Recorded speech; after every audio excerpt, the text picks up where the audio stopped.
السلام علیکم ورحمۃ اللہ وبرکاتہ۔ الحمدللہ ایکسیرا، امید ہے آپ سب خیر و عافیت سے ہوں گے، ایمان و صحت کی بہترین حالت میں ہوں گے انشاءاللہ تعالی۔ تو آج ہم انشاءاللہ دوسرا حصہ دوم یعنی حصہ پارٹ 2 میں ہم پڑھیں گے وَأَسْتَغْفِرُكَ لِمَا لَا أَعْلَمُ بِهِ، یعنی اور میں اس شرک پر بھی تیری معافی مانگتا ہوں جو مجھے معلوم نہیں۔ اب دیکھیں ہم کیا کرتے ہیں، بعض اوقات ہمیں پتہ نہیں ہوتا اور ہم وہ کام کر جاتے ہیں۔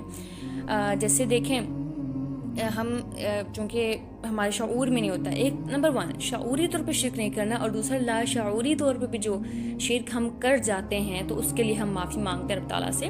کہ دیکھیں کبھی کبھی کیا ہوتا ہے، ہم اپنی عادات کی وجہ سے ایسے کلمات اپنی زبان سے نکال دیتے ہیں، ایسے اعمال کر بیٹھتے ہیں جس میں شرک کا پہلو ہوتا ہے، گناہ کا پہلو ہوتا ہے۔ آپ کو مثال دے کر سمجھاتی ہوں۔ جیسے دیکھیں ہم تقدیر کے بارے میں، اپنی تقدیر کے بارے میں غلط عقیدہ رکھتے ہیں۔ ہم کہتے ہیں کہ ہماری تقدیر میں جو لکھا جا چکا ہے وہ کبھی نہیں مٹے گا نا۔ ہم اس کے علاوہ پھر انسان جو ہے وہ پھر اسٹرگل بھی نہیں کرتا، کوشش نہیں کرتا۔ اب یہاں پہ تقدیر کے بارے میں بہت سے لوگ مطلب جو یہاں پہ ایک سوال آتا ہے نا کہ ایک انسان جو ہے وہ کافر ہے، عیسائی ہے، یا پھر اس کے علاوہ مختلف جیسے یہودی ہے اور مختلف، اب تو بہت زیادہ مذاہب ہیں، تو ان مذاہب کا کوئی ہے اسلام کے علاوہ، تو ان کا کیا قصور؟ یعنی اگر وہ یعنی بچے جو عیسائیت یعنی کرسچن ہو کر پیدا ہو رہے ہیں، کرسچن کمیونٹی میں پیدا ہو رہے ہیں، وہ بچے جو یہودی ہیں، تو ان کا کیا قصور ہے؟ یعنی یہ چیز آتی ہے نا دماغ میں، تو ان کا کیا قصور ہے؟ انہیں تو پتہ ہی نہیں ہے۔ تو ایک بات یاد رکھیے گا کہ اللہ تعالیٰ نے ہر انسان کو، ہر ذی روح کو مسلمان پیدا کیا ہے۔ ہر انسان کو، جو چھوٹا بچہ پیدا ہو رہا ہے وہ بھی جو ہے وہ مسلمان ہے۔ اب اس کے والدین اس کو آگے اس کی پرورش کرتے ہیں کہ وہ کس طرح سے اس کے بارے میں بتایا جاتا ہے۔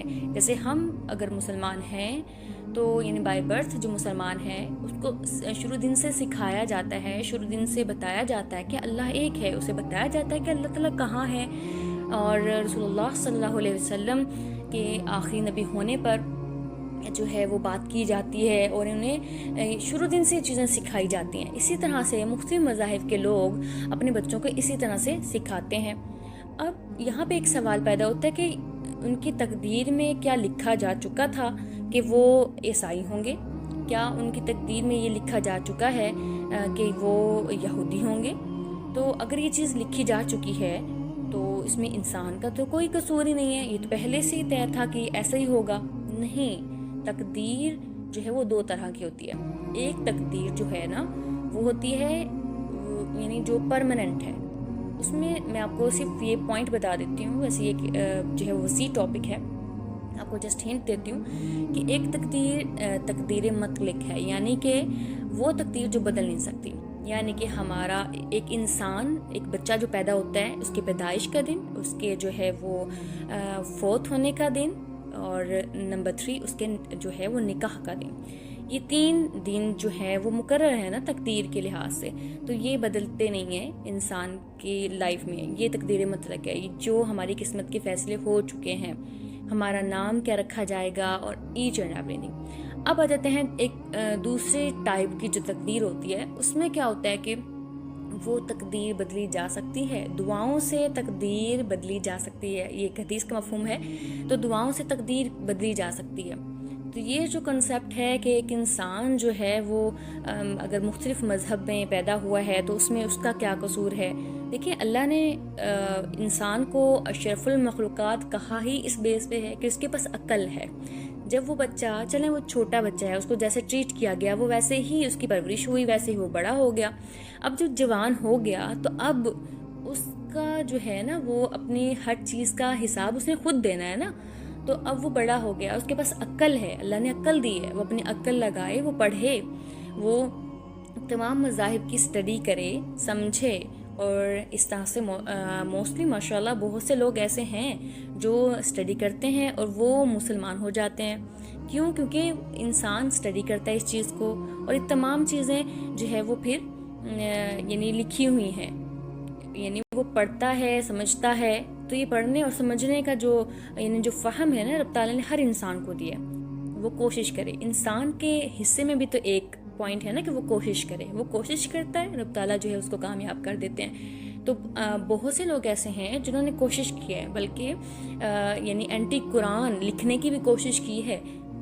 کیا ہوتا ہے جو بھی قرآن پاک کے خلاف جو ہے وہ کچھ بھی کرنے جاتا ہے اور ریسرچ ورک کرتا ہے، آپ نے دیکھا ہوگا کہ بہت سے لوگ مسلمان ہو جاتے ہیں۔ کیوں ہو جاتے ہیں؟ کیونکہ قرآن پاک ایک سچا کلام ہے، کیونکہ اسلام ایک سچا دین ہے، اور اس میں ایک ایسی تاثیر موجود ہے جہاں پہ ایک لاجیکلی جو ہے وہ بات کی جاتی ہے، لاجکس موجود ہیں وہاں پہ، سائنس بھی فیل ہو جاتی ہے۔ جب ہم قرآن پاک کو پڑھتے ہیں نا تو سائنس اس کے مقابلے میں کچھ بھی نہیں ہے۔ آج سائنس جو بھی ڈسکور کر رہی ہے وہ سب تمام باتیں جو ہیں نا وہ قرآن پاک میں پہلے سے موجود ہیں، بس ہم پڑھتے نہیں ہیں، ہم سمجھتے نہیں ہیں اس چیز کو۔ اس لیے تو غور و فکر کا کہا گیا ہے نا کہ قرآن پاک کو غور و فکر سے پڑھنا ہے۔ ہر ایک آیت کو اگر ہم پڑھیں تو ایک ایک آیت میں جو ہے وہ اتنا علم ہے، اتنا خزانہ ہے علم کا جو ہمیں سمجھ میں نہیں آتا۔ تو وہ یہی بات ہے کہ سمندر میں غوطہ لگائیں، اور غوطہ لگا کر آپ کو جتنی بھی سیپ کے موتی ملتے جائیں ان کو سمیٹتے جائیں، لیکن شرط ہے کہ غوطہ لگانا چاہیے، اور غوطہ لگانے کے لیے تیرنا بھی آنا چاہیے۔ تو تیرنا کیسے سیکھا ہم نے؟ وہی ہماری بیس ہے، ہم نے تیرنا سیکھنا ہے تاکہ ہم وہ جو خوبصورت سیپ کے موتی ہیں ان کو اکٹھا کر سکیں۔ تو تقدیر کے بارے میں غلط عقیدہ نہیں رکھنا۔ تقدیر دو طرح کی ہے، ایک تقدیر جو لکھی جا چکی ہے، یعنی کہ انسان کا پیدا ہونے کا دن، مرنے کا دن اور اس کے نکاح کا دن، اور اس کے علاوہ بھی اس کی مزید ڈیٹیل ہے، انشاءاللہ اس کو ہم کبھی نیکسٹ سیشن میں ڈسکس کریں گے۔ اور ایک تقدیر ہے جو ہم دعاؤں سے بدل سکتے ہیں۔ اور اسی طرح جیسے کسی بزرگ یا ولی کو جو ہے حاجت روا سمجھ لیں، کہیں پہ کسی دربار پہ جا کے سجدے کرنا شروع کر دیں اور دعائیں مانگیں کہ یعنی فلاں شخص مجھے یہ دے دے نا، کتنی غلط بات ہے، بہت غلط بات ہے۔ لیکن ایک حدیث کا مفہوم ہے کہ اگر آپ کو نمک بھی چاہیے تو اللہ سے مانگے، اگر آپ کو جوتے کا تسمہ بھی چاہیے تو اللہ سے مانگے۔ کتنے چھوٹے چھوٹے چیزیں ہیں یہ، تو یہ چھوٹی چھوٹی چیزیں بھی اگر آپ کو چاہیے تو آپ اللہ سے مانگیں۔ تو کیسے جو ہے وہ لوگ جو ہے وہ درباروں پر جاتے ہیں اور وہاں پہ جا کے منتیں مانگنے کے لیے پتہ نہیں کیا دھاگے جو ہیں وہ باندھتے ہیں، اور پھر اس کے علاوہ میں نے بہت سے لوگ ایسے ہوتے ہیں جو سجدے کر رہے ہوتے ہیں، نعوذ باللہ، مطلب سجدہ صرف رب تعالیٰ کو کیا جاتا ہے۔ اور جب ان لوگوں کو کہا جاتا ہے، منع کیا جاتا ہے، تو ان کا آگے سے ایک جو سوال ہوتا ہے جو ہم کہہ سکتے ہیں کہ بہانہ ہے کہ ہم تو ان بزرگ کے یا ان ولی کے تھرو جو ہے وہ مانگ رہے ہیں۔ تو یہ چیزیں آپ گھر میں بیٹھ کے جائے نماز پہ بیٹھ کے آپ دعا مانگ سکتے ہیں۔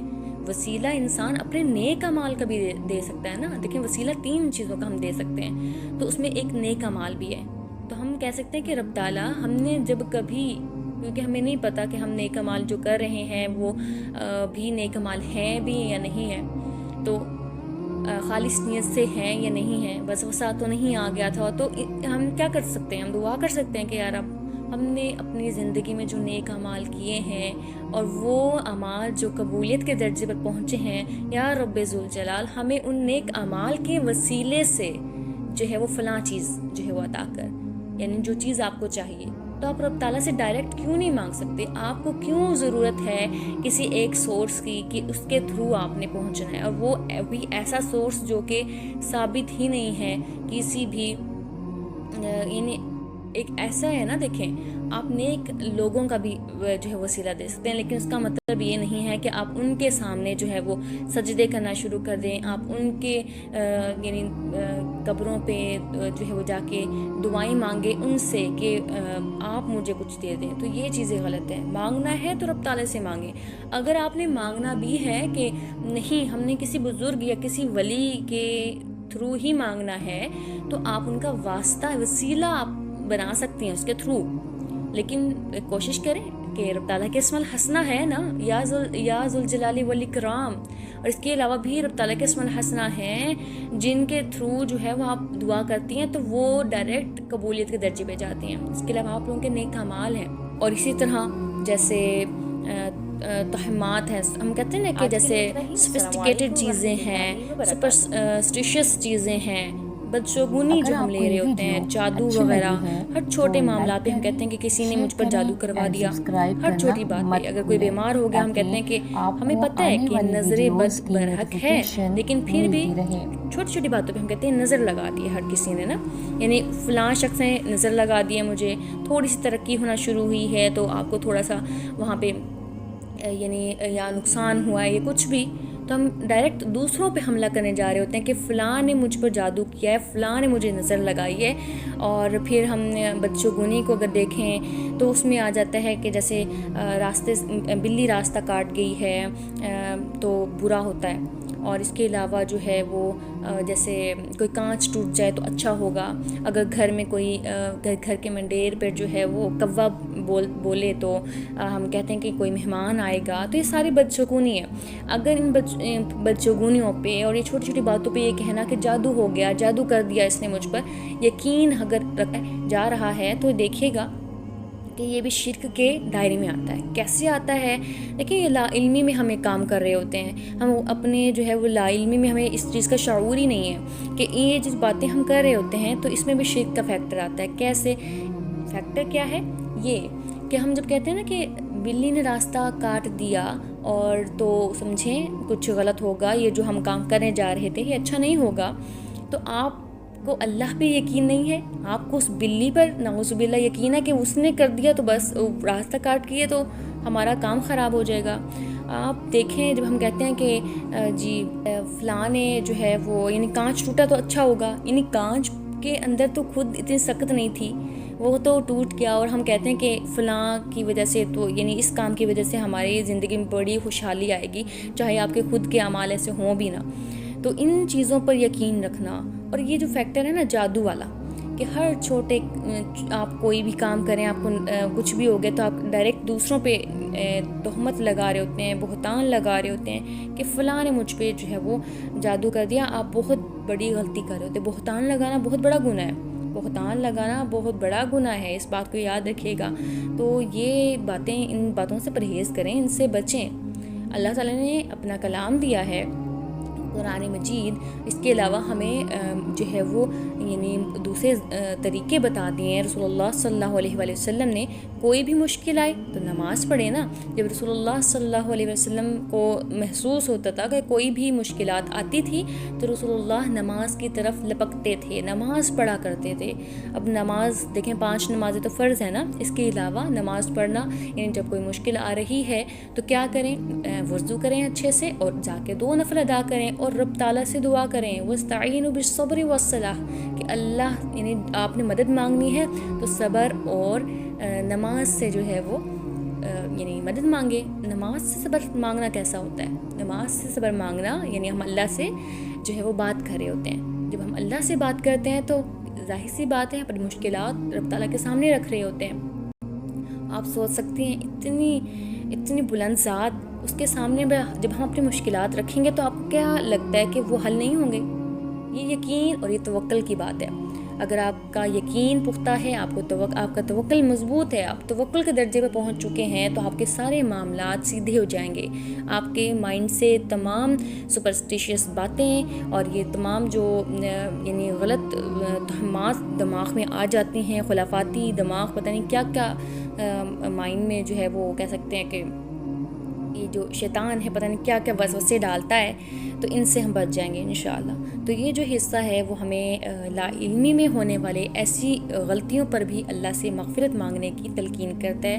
تو یہ دیکھیں کتنا ہمارے لیے بہت ہی امپورٹنٹ پارٹ ہے. وَأَسْتَغْفِرُكَ لِمَا لَا أَعْلَمُ بِهِ یعنی اللہ ہم اس شرک سے بھی معافی مانگ رہے ہیں جو ہمیں پتہ ہی نہیں تھا، ہم نے لا علمی میں کر دیا.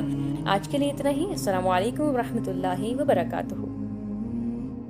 اگر آپ کو یہ ویڈیو اچھی لگی ہے تو لائک کریں، شیئر کریں اینڈ سبسکرائب کرنا مت بھولیں تاکہ آپ کو آنے والی ویڈیوز کی نوٹیفیکیشن ملتی رہے.